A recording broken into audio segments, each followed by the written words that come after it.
అతనికి ఆల్రెడీ పెళ్ళైంది, పిల్లలు కూడా ఉన్నారు. అయినా అతడు మృగాడిగా మారాడు. ఇంటి పక్కనే ఉన్న బాలికను మాయమాటలతో లోబర్చుకున్నాడు. బెదిరించి ఏళ్లుగా సహజీవనం చేశాడు. బాలికకు 2 పిల్లలు పుట్టడంతో అమ్మేశాడు. తిరిగి బాలికపైనే నెపం మోపి పోలీస్ స్టేషన్లో తప్పుడు కేసు పెట్టాడు. సినిమాను తలపించేలా సాగిన ఈ కేసు చివరికి విజయవాడ చైల్డ్ వెల్ఫేర్ కమిటీకి చేరింది. తల ఉంచుకుని కూర్చుని ఇతని పేరు బత్తుల నాగరాజు. ఉండేది పల్నాడు జిల్లా రొంపిచెర్లలో. పెళ్లయ్యి 2 పిల్లలు ఉన్న ఇతగాడు సభ్య సమాజం తలదించుకునే పాపపు పనికి ఒడిగట్టాడు. 2017లో తన ఇంటికి సమీపంలో నివసించే 13 ఏళ్ల బాలికపై ఈ కామాంధుడి కన్ను పడింది. 8వ తరగతి చదువుతున్న బాలికకు మాయ మాటలు చెప్పాడు. బెదిరించి లోబరుచుకున్నాడు. ఫలితంగా బాలికకు 4 సార్లు అబార్షన్ చేయించాడు. తర్వాత 2 ఆడశిశువులకు జన్మనిచ్చింది బాలిక. అయితే గతంలో నాగరాజుకు పెళ్లయ్యి 2 పిల్లలు ఉన్నారనే విషయాన్ని ఆలస్యంగా తెలుసుకున్న సదరు బాలిక ఊరి పెద్ద మనుషుల ముందు పంచాయతీ పెట్టింది. అప్పటి నుంచి నాగరాజుకు దూరంగా తల్లి వద్దే ఉంటోంది బాలిక. నన్ను మానసికంగా వేధిస్తూ టార్చర్ చేస్తూ అలాగే కంటిన్యూ అవుతూ నాకు అబార్షన్స్ చేయిస్తూ ప్రెగ్నెన్సీ రావడంతో నాకు మళ్ళీ బయట తెలిస్తే ఏమవుతుందా అని అబార్షన్స్ చేపిస్తూ అలా నా జీవితాన్ని సగం 8 ఇయర్స్ నుంచి నన్ను 13 ఇయర్స్కే అలా చేసేసాడు.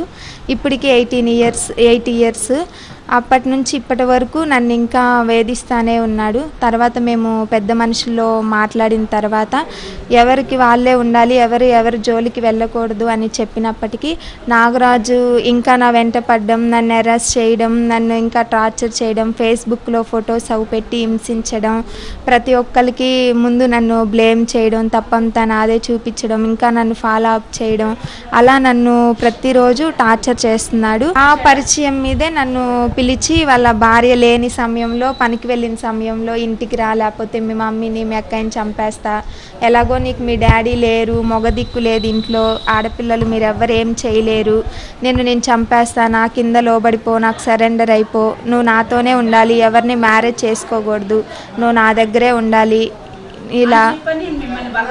అవును ఎంతకాలం నుంచి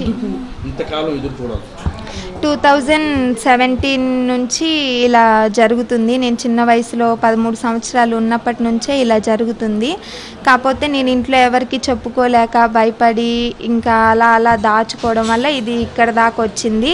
ఆర్థిక పరిస్థితి సరిగా లేదని చెప్పి దత్తత పేరుతో బాలికకు పుట్టిన 2 పిల్లలను వేరే వారికి విక్రయించేశాడు నాగరాజు.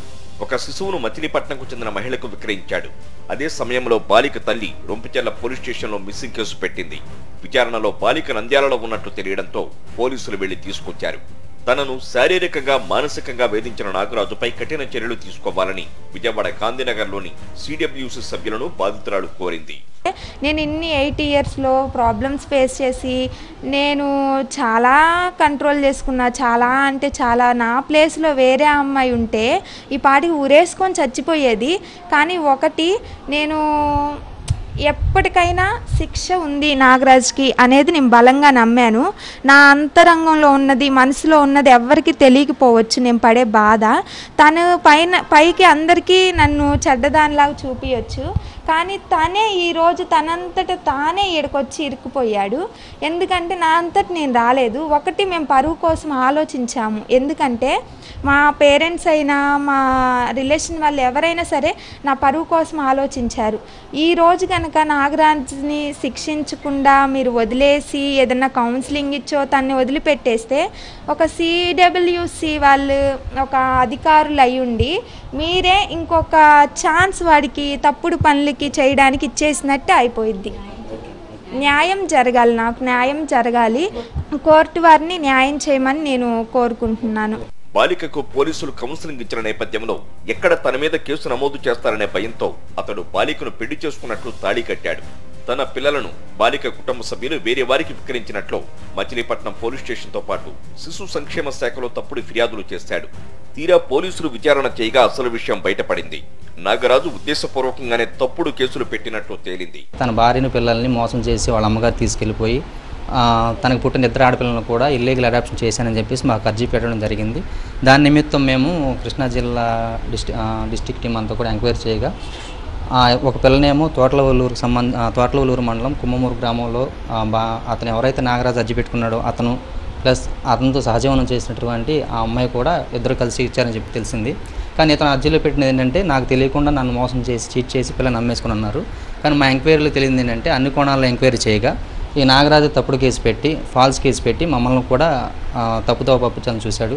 ఈరోజు ఎంక్వైరీలో చేసింది ఏంటంటే అతను మొత్తం తప్పుగా పెట్టి అతనే తప్పుగా అన్నట్టు మా ఎంక్వైరీ తెలియదు సార్. సిడబ్ల్యూసీ సభ్యుల విచారణలో నాగరాజు చేసిన అనేక అరాచకాలు బయటపడ్డాయి. కేసును విజయవాడ మహిళా పోలీస్ స్టేషన్కు బదిలీ చేశారు. నిందితుడు నాగరాజుపై కేసు నమోదు చేశారు.